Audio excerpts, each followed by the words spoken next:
We are in our Wicked era, so we are returning to Oz. I'm Candace, and with me is Arezou. Hey, Arezou. Hello. Return to Oz is a movie that has terrified me since I was a small child. This movie came in 1985, before both of us were born. I watched it because it said Oz on it, and I loved Wizard of Oz as a kid, and it was in the kids section of Blockbuster. Arezou, have you seen this movie before? I had never seen it before watching it for this. I knew of it. I knew what it was. I learned about it as an adult because I was like a cowardly child. My mother was very aware of what we were renting from the video store.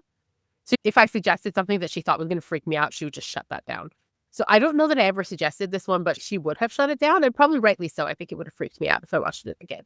See, I feel like my parents had no idea, and they assumed that, oh, it's a Disney movie, because this is produced by Disney, and it Wizard of Oz related, which equals kids movie, which technically it is a kids movie, but it's And scary. Arezou, I feel like every few months you learn like a new chapter of like what traumatized me as a child. Candace lore. The lore of like my nightmares.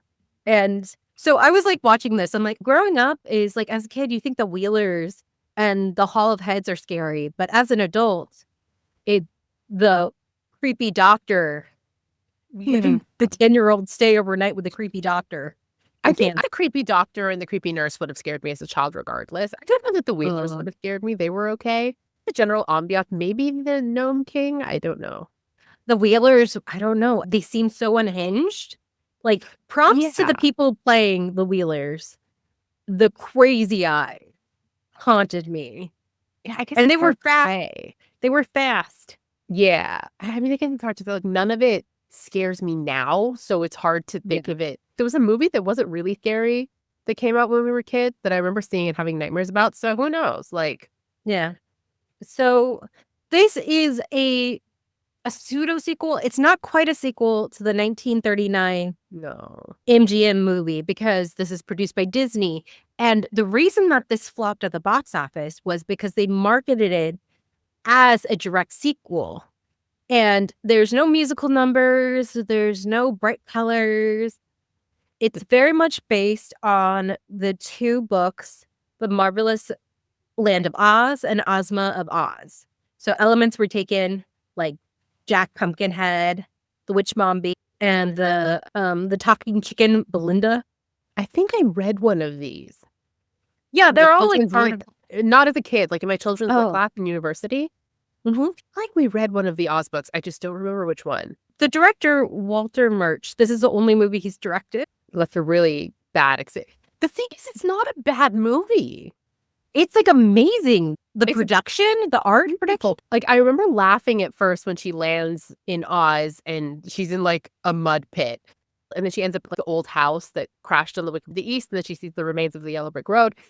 And I was laughing going, oh, because they had no budget. So they just put some yellow bricks on a dirt path and they're like, oh, that's the yellow brick road. But then the rest of the set and the makeup and the special effects are so gorgeous. I was like, oh, that's just part of the plot. But it's a really gorgeous production. Yeah, and this was made in the early 80s. It's like really amazing. So this is like, I didn't take note of any of this stuff as a kid. I did not appreciate the costumes, the makeup, the special effects that they had because I was too busy being terrified. Valid. So the director never intended for this film to be viewed as a direct sequel, like we were saying. He intended to be like a partial sequel with some direct references, like the ruby slippers, because the ruby slippers aren't in the book. Yeah, it's silver slippers. Yeah, they made it ruby for the Wizard of Oz 1939 because they wanted a, Technicolor. Yeah. They had to pay MGM the right.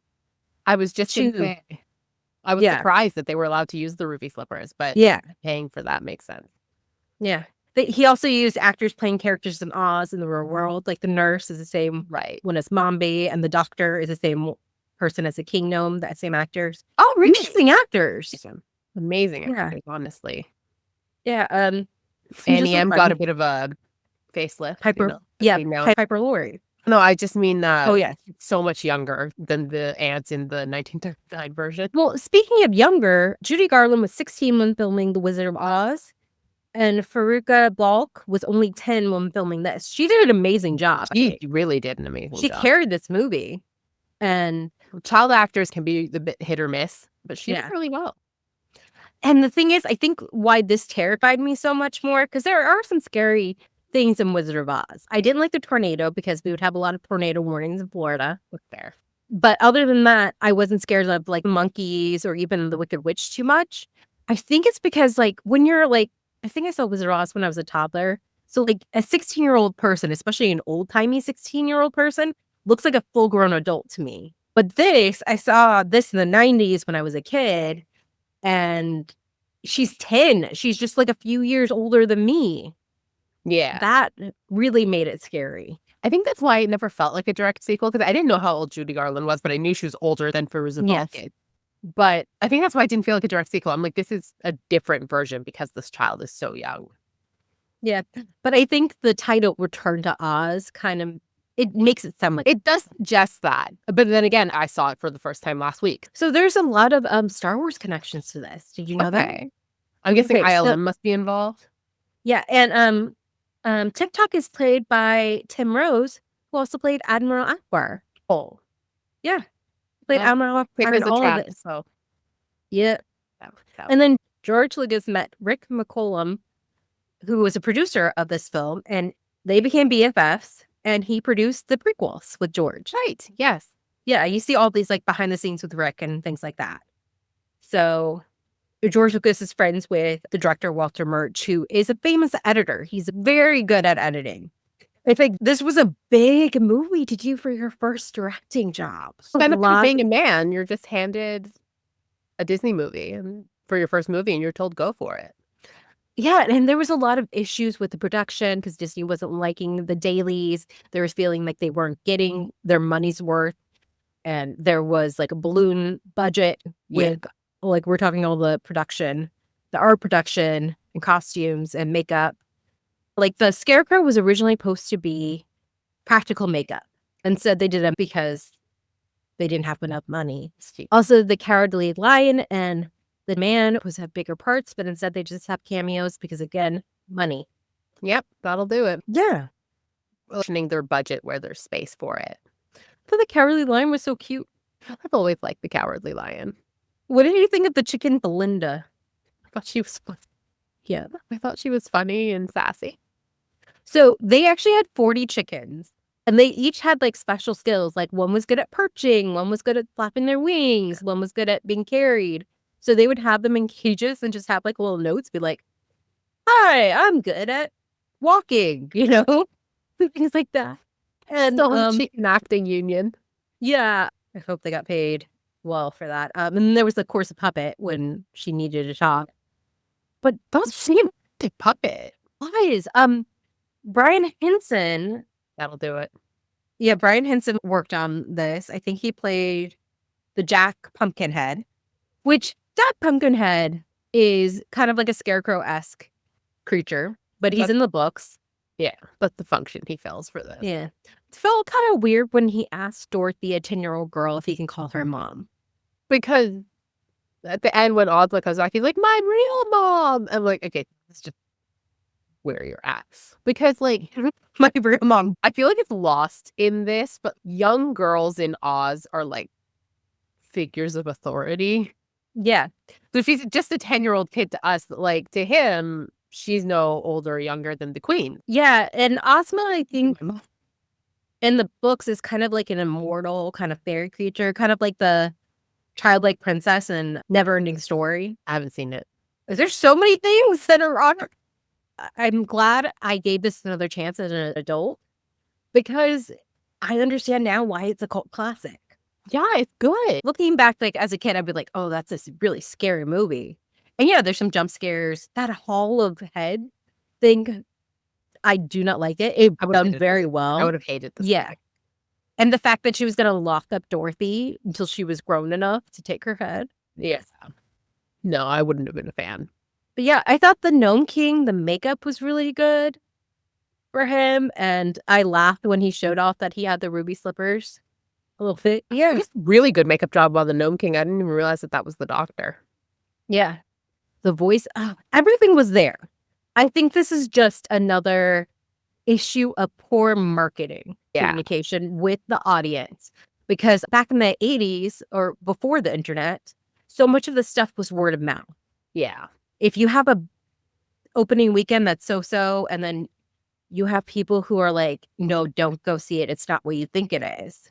People feel betrayed, and then they'll tell everyone. And that's how like people would get movie recs back in the day. Yeah. And then movies would be out forever because you'd have time to go see it. And yeah. I think if they made sure people knew it was an Oz story. Yeah, I think even now, like, people aren't super familiar with the Oz books. Like, they know they exist, and especially The Wizard of Oz, like, as a story, they know that exists, but people aren't super familiar with them. So I think it was a tricky spot to be in then, and it's a tricky spot now. I feel like even now it would be a hard sell. Yeah. I don't even mean like the 80s movie. I mean, if you were to make a movie this now, it would be, maybe it wouldn't be a harder sell. Because the Tim Burton Alice in Wonderland movies were fine. Speaking of Tim Burton, he has acknowledged that Jack Pumpkinhead was inspiration for Jack Skellington. So there's just so many things that came from this movie. Yeah. Like the Star Wars prequel, the Tim Burton, and yeah. Okay, so in the original 1939 movie, she wakes up and it's all a dream. And you're supposed to believe it was always a dream because the house is still there. The house doesn't get flown away by a tornado. In this version, we see the physical house in Oz, and we also see them in Kansas rebuilding the house. Yeah. So do you think, like in the books, this is meant to be like, oh no, Oz is real?